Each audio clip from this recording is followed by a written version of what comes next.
Welcome बच्चों। आज हम सॉल्व कर रहे हैं विज्ञान भारती फर्स्ट कक्षा 6 अभ्यास कार्य पुस्तिका, इसके इकाई 4 पास पड़ोस में होने वाले परिवर्तन को।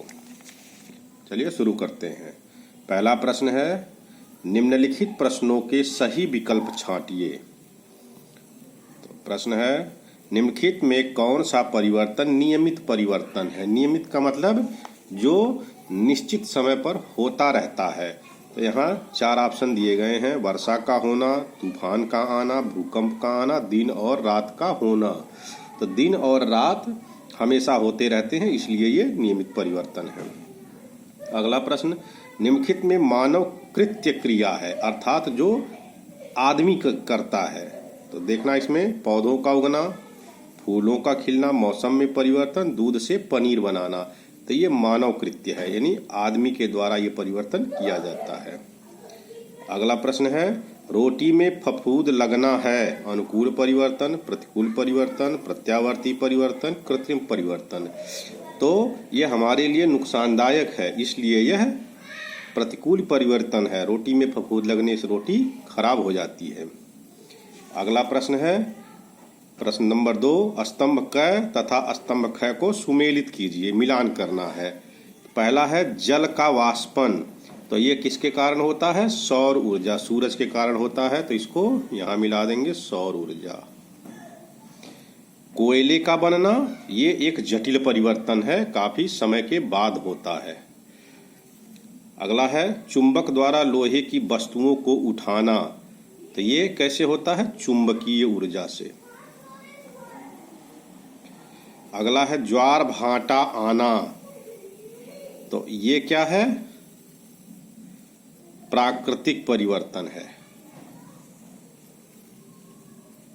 और आम का पकना, ये अनुकूल परिवर्तन, ये हमारे लिए फायदे की चीज है। अगला प्रश्न है, निम्नलिखित प्रश्नों के उत्तर एक शब्द में दीजिए। प्रश्न है, कोयला किस प्रकार का ईंधन है? तो कोयला जीवाश्म ईंधन है और ये अनवीकरणीय है।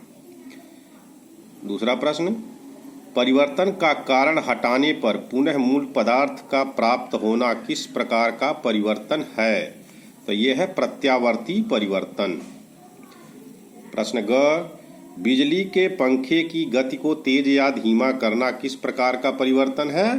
तो ये नियंत्रित परिवर्तन है, अर्थात हम उसको नियंत्रित कर लेते हैं। अगला प्रश्न, उपयोगी तथा लाभदायक परिवर्तन किस परिवर्तन के नाम से जाने जाते हैं? तो इसको हम अनुकूल परिवर्तन कहते हैं। अगला प्रश्न, निश्चित समय पर लगातार होते रहने वाले परिवर्तन कौन से परिवर्तन कहलाते हैं? तो ऐसे परिवर्तन को नियमित परिवर्तन कहते हैं। अगला प्रश्न, निम्नलिखित प्रश्नों के उत्तर दीजिए। क, भौतिक तथा रासायनिक परिवर्तन में अंतर लिखिए। तो यहाँ दोनों में अंतर लिखना है। तो भौतिक परिवर्तन, पदार्थ का रूप बदलता है पर नया पदार्थ नहीं बनता है, जैसे मोम का पिघलना। और रासायनिक परिवर्तन, इसमें परिवर्तन को हमने शॉर्ट में लिख दिया है। रासायनिक परिवर्तन, इसमें नया पदार्थ बनता है, जैसे भोजन का पकना। अगला प्रश्न है, प्राकृतिक तथा कृत्रिम परिवर्तन में विभेद कीजिए। प्राकृतिक परिवर्तन और कृत्रिम परिवर्तन में अंतर बताना है। तो प्राकृतिक परिवर्तन स्वतः होने वाले परिवर्तन, जैसे दिन रात का होना, बाढ़, तूफान आदि, ये सब प्राकृतिक परिवर्तन है।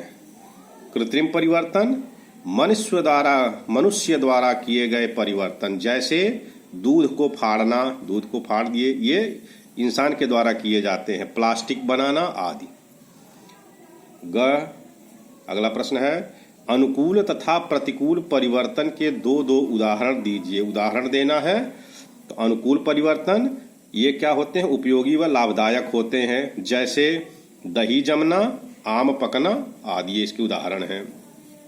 प्रतिकूल परिवर्तन हानिकारक होते हैं, जैसे लोहे में जंग लगना, तूफान का आना आदि। अगला प्रश्न, परिवर्तन में होने वाली आपसी प्रतिक्रिया को एक उदाहरण द्वारा समझाइए। तो इसका उत्तर है परिवर्तन में दो या अधिक पदार्थ एक दूसरे को प्रभावित करते हैं, जैसे लोहा और ऑक्सीजन नमी की उपस्थिति में परस्पर क्रिया करके जंग या आयरन ऑक्साइड बन जाते हैं। अगला प्रश्न, परिवर्तन के लिए ऊर्जा की आवश्यकता पर प्रकाश डालिए। तो इसका उत्तर है सभी परिवर्तनों के लिए ऊर्जा की आवश्यकता होती है, जैसे सोलर कुकर में खाना पकाने के लिए सौर ऊर्जा तापीय ऊर्जा में बदल जाती है। साइकिल चलाने के लिए पेशीय ऊर्जा का उपयोग किया जाता है। अगला प्रश्न, निम्नलिखित संकेतों की सहायता से दी गई वर्ग पहेली को हल कीजिए। तो यहाँ संकेत दिए गए हैं, ये वर्ग पहेली है, तो इसको हमने भर रखा है, समझ लेते हैं। बाएं से दाएं देखना है। पहला है तैरने में उपयोग होने वाली ऊर्जा होती है। तो यहाँ पहला लिखा हुआ है, पे लिखा है, यहाँ खाली है यह, तो इसको लिख देंगे सी, पेशीय। दूसरा है अनवीकरणीय ऊर्जा स्रोत है, तो दूसरा देखेंगे ये है ट्रो लिखा है, यहाँ लिख देंगे पे और ल, पेट्रोल। तीसरा है एक प्राकृतिक आपदा है, तीन देख लेंगे कहाँ पर है, ये तू लिखा है और यहाँ लिख देंगे फान, तूफान। चौथा है शरीर में होने वाली जटिल क्रिया है, 4 नंबर ये है पाचन। अगला है लोहे को आकर्षित करता है, 5वां, तो 5वां देखेंगे ये है 5वां चुंबक। अब ऊपर से नीचे देखेंगे गैस का द्रव में बदलना कहलाता है, 6 नंबर, तो ये है, इसको हम जानते हैं, इसको कहते हैं संघनन, भर लेंगे। 7वां है द्रव के वाष्प में बदलने की प्रक्रिया है, तो 7 नंबर देखेंगे ये है वाष्पन, वाष्पन। 8वां है बिना बुझे चूना तथा पानी को मिलने पर मुक्त होती है, तो क्या मुक्त होती है, 8 नंबर पर ये है उष्मा।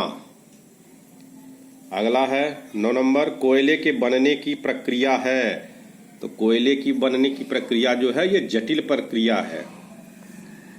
अगला है 10 नंबर नया पदार्थ न बनने वाला परिवर्तन है, तो 10 नंबर देख लेंगे